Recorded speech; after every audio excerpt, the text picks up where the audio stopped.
Stock market బాగా పడిపోవడం మనం చూస్తున్నాం. మనం ఇన్వెస్ట్ చేసిన అమౌంట్ అనేది స్టాక్స్లో కావచ్చు, మ్యూచువల్ ఫండ్స్ ద్వారా కావచ్చు, వాటి వాల్యూ నెగిటివ్లోకి టర్న్ అయిపోతుంది. ప్రాఫిట్స్ కాస్త మనకి నెగిటివ్ లాసెస్గా మనకు కనిపిస్తున్నాయి. మరి ఇట్లాంటి టైంలో మనం ఏం చేయాలి, ఎట్లా తెలుస్తుంది? ఇది మనకు అర్థం కావాలంటే స్టాక్ మార్కెట్ యొక్క బేసిక్స్ మనకు అర్థం కావాలి. ఇంకా చెప్పాలంటే ఒక స్టాక్ ప్రైస్కి ఆ స్టాక్ యొక్క వాల్యూకి ఉన్న డిఫరెన్స్ మనకు అర్థం కావాలి. స్టాక్ ప్రైస్ అనేది స్టాక్స్ని అమ్మే కొనే వాళ్ళ డిమాండ్ బట్టి మారిపోతుంది. బయర్స్ సెల్లర్స్ బట్టి. బయర్స్ ఎక్కువ ఉన్నారు అనుకోండి, స్టాక్ ప్రైస్ పెరిగిపోతుంది. సెల్లర్స్ ఎక్కువ ఉన్నారు బయర్స్ కంటే, అప్పుడు స్టాక్ ప్రైస్ పడిపోతుంది.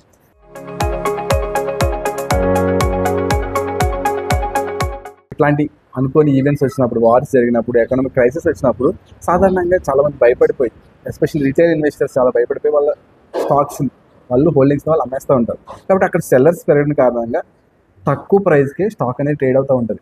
కానీ స్టాక్ వాల్యూ అనేది ఈ సడన్ ఈవెంట్స్ వెంటనే మారిపోతుందా? మారదు. ఒక స్టాక్ వాల్యూ అంటే ఏంటంటే దాని వర్త్, దాని నిజమైన విలువ. స్టాక్ అంటే ఒక కంపెనీలో వాటా, అంటే ఒక బిజినెస్ యొక్క ప్రాఫిటబిలిటీ కావచ్చు, గ్రోత్ ప్రాస్పెక్ట్స్ కావచ్చు, ఇవన్నీ కూడా ఏదో షార్ట్ టర్మ్ ఈవెంట్స్ వల్ల కంప్లీట్గా ఫర్ డికేట్స్ మారిపోవు కదా.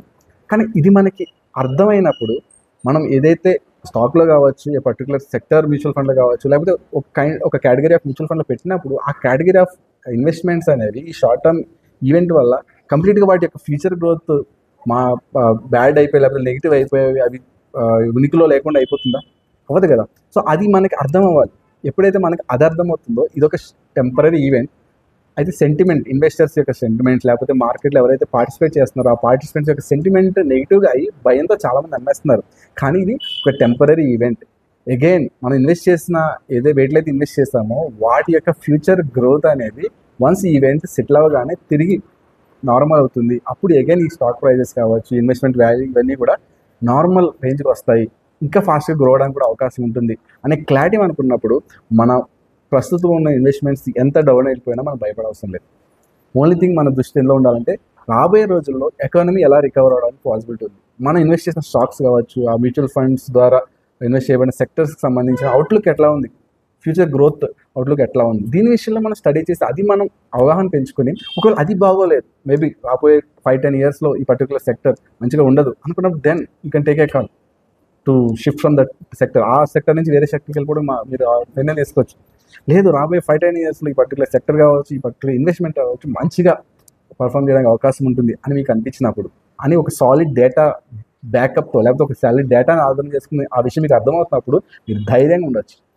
షార్ట్ టర్మ్లో వచ్చే రకరకాల క్రైసిస్ అనేవి ఈవెన్ మీరు హిస్టారికల్గా చూసినా అవి ఎక్కువ కాలం దాని యొక్క ఎఫెక్ట్ ఉండదు. ఎందుకంటే పీపుల్, దేశాలు, ప్రజలు వాళ్ళు ఏదైనా క్రైసిస్ వచ్చినప్పుడు దాని నుంచి బయటికి రావడానికి కృషి చేస్తారు. ఎవెన్చువల్లీ వాటి నుంచి బయటికి వస్తారు. కాబట్టి దట్ ఈస్ వాట్ హిస్టరీ షోసెస్. కాబట్టి మనకి చరిత్ర చూపిస్తుంది కూడా అదే. కాబట్టి ఇవన్నీ మనకు అర్థమైనప్పుడు మన పోర్ట్ఫోలియో రెడ్గా అయిపోతుంది, రోజు రోజు న్యూస్ని బట్టి మార్కెట్ పడిపోతుంది, మనం భయపడకుండా ధైర్యంగా ఉండడానికి అది హెల్ప్ అవుతుంది. కాబట్టి ఇట్లాంటి టైంలో మీరు ఇన్వెస్ట్ చేసిన ఇన్వెస్ట్మెంట్ అసెట్స్ అనేది ఆ పర్టికులర్ కంపెనీస్ కావచ్చు, ఆ particular mutual fund sectors, categories, వాటి యొక్క ఫ్యూచర్ గ్రోత్ మంచిగా ఉంటుందంటే మీరు డైలీ మార్కెట్ చూడడం పక్కన పెట్టేసేయండి. ప్రశాంతంగా మీ పని మీరు చేసుకోండి. డెఫినెట్లీ ఈవెంట్స్ అన్నీ కూడా నార్మల్ కండిషన్కి వచ్చిన తర్వాత అగైన్ ఆ పర్టికులర్ అసెట్స్ అనేవి వాటి ప్రాపర్ వాల్యూకి తగినట్టుగా వాటి ప్రైస్ రీచ్ అవ్వడం మనం చూస్తాం. Thank you very much. ఈ విషయాలు మీకు అర్థమయ్యి ఇది మీకు హెల్ప్ అవ్వాలనేది, మీ భయాన్ని ఇలాంటి సిచ్యువేషన్ తగ్గించాలని నా ఆశ. ఇది మీకు హెల్ప్ అయింది అనుకుంటున్నాను. మీ అభిప్రాయాన్ని కామెంట్స్లో తెలియజేయండి. Thank you very much. ఇట్లాంటి